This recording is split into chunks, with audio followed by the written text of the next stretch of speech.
Bonjour, je suis Philippe Garrick, bienvenue à cette pastille intitulée « De rien », que j'aurais pu aussi appeler « Il n'y a pas de quoi, fallait pas » ou « Je suis payé pour ça ».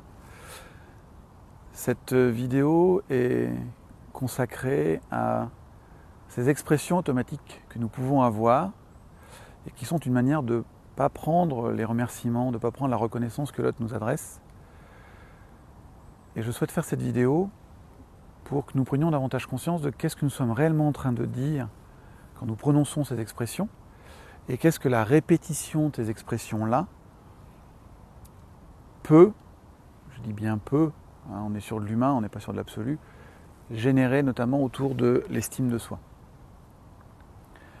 Quand je dis à quelqu'un qui me dit merci pour quelque chose que j'ai fait de rien, ce que je suis réellement en train de dire, c'est je n'ai rien fait qui mérite un merci.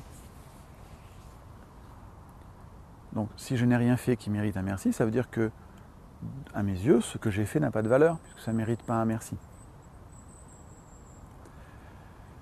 Et à force de se répéter que ce que je fais n'a pas de valeur, petit à petit, ça distille l'idée que je n'ai pas de valeur, puisque je fais des choses qui n'ont pas de valeur.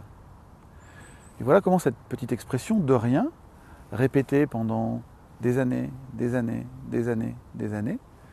va venir altérer l'estime que nous avons de nous-mêmes, c'est-à-dire je ne suis pas quelqu'un qui doit avoir de la valeur, puisqu'a priori je fais des choses qui n'ont pas de valeur. Alors quand je parle de cette notion-là en formation, il y a des personnes qui me disent peut-être la même chose que ce que vous pouvez penser là, c'est oui mais c'est une expression réflexe, tout le monde dit ça, genre voilà c'est pas important, c'est juste un truc comme ça. Je voudrais vraiment que nous ayons conscience que tous les mots que nous prononçons, notre cerveau les entend. Et il les entend pour le sens que ça a vraiment, pas le sens que nous croyons que ça a, c'est-à-dire ça n'a pas de sens parce que c'est un truc que nous répétons comme s'il vous plaît, ou d'autres expressions de ce genre-là. Notre cerveau l'entend. Notre cerveau entend même ce que nous ne disons pas mais que nous pensons sur justement la valeur que nous avons. Donc il entend de rien, il entend que ce que je fais n'a pas de valeur et petit à petit il nourrit l'idée que je n'ai pas de valeur. C'est la même chose avec il n'y a pas de quoi. Il n'y a pas de quoi me remercier.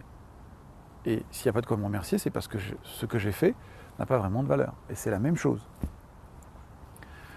Il y a une variante qui est, quand je vais faire un cadeau à quelqu'un, de répondre par « fallait pas ». C'est de nouveau une manière de ne pas prendre ce qui nous est donné. Et il y a quelques années de ça, j'ai fait un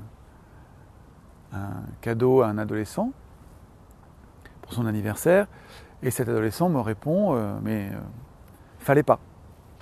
Alors, pour l'aider à prendre conscience de la phrase qu'il venait de prononcer, je lui dis est-ce que tu es en train de me dire que tu préférais que je le reprenne? Et là, bien évidemment, il me répond ah non, pas du tout. Ok, donc ça veut dire que je pouvais lui faire ce cadeau-là. Qu'est-ce que ça veut dire fallait pas? À nouveau, ça veut dire je ne mérite pas d'avoir de belles choses. Je ne mérite pas que quelqu'un dépense de l'argent, dépense du temps, fasse des efforts pour m'offrir quelque chose de beau, d'agréable à recevoir. Et si vous regardez bien, quelle est la seule raison pour laquelle je ne mériterais pas d'avoir ça? C'est à nouveau parce que je considère que je n'ai pas de valeur. Donc, peut-être que dans votre éducation, vous avez appris qu'il fallait dire des choses comme « fallait pas », une sorte de réflexe, mais à nouveau, prenons conscience de qu'est-ce que c'est en train de dire. Qu'est-ce que cette phrase-là véhicule comme idée sur moi, sur ma valeur, sur ce que je mérite? Et si je traverse la vie avec l'impression que je n'ai pas de valeur et que je ne mérite pas le bon, il y a des grandes chances que je mérite, oui peut-être, en tout cas que je m'attire le reste, le moins bon. Alors à ce stade-là, les participants me demandent souvent, mais alors quoi dire à la place?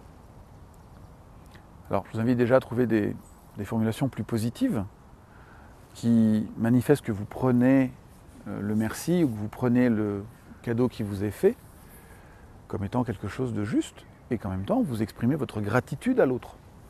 Parce que je pense qu'au fond, les expressions que j'ai citées en début de vidéo sont une manière maladroite d'exprimer notre gratitude à l'autre, de rétablir cet équilibre-là.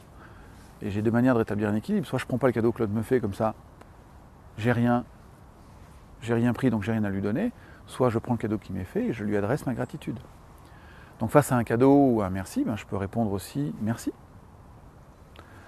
Je peux répondre bienvenue, ou welcome, comme disent les Anglais, et il me semble que les Suisses aussi ont cette expression-là. Je peux dire avec plaisir. Je peux dire aussi service. Voilà, je suis au service. Je me mets au service. Et le cadeau que je t'ai fait, voilà, c'est dans ce cadre-là que je te le fais. Voilà, je ne vais pas aller plus loin sur cette vidéo-là. L'idée pour moi principale, c'est de comprendre que notre cerveau entend toutes les pensées que nous avons, celles-ci et d'autres. Donc au-delà du thème de cette vidéo, c'est aussi comment je parle de moi. Est-ce que je me répète des choses du genre « je suis nul »,« je suis bête » ou d'autres choses, parce que ce que je vais me raconter sur moi va conditionner et l'estime que j'ai de moi-même et ce que je vais oser faire dans ma vie. Donc je vous invite à accueillir les cadeaux que la vie vous fait au travers des personnes qui vous remercient ou vous font des présents, par des formules plus positives. Et vous allez voir que quand je fais ça, je goûte davantage le cadeau qui m'est fait, et ça donne plus de goût à ce cadeau-là, à ce moment-là. Et quand nous avons plein de moments comme ça nous fait une belle vie. Je vous souhaite une excellente journée et je vous dis à très bientôt. Au revoir.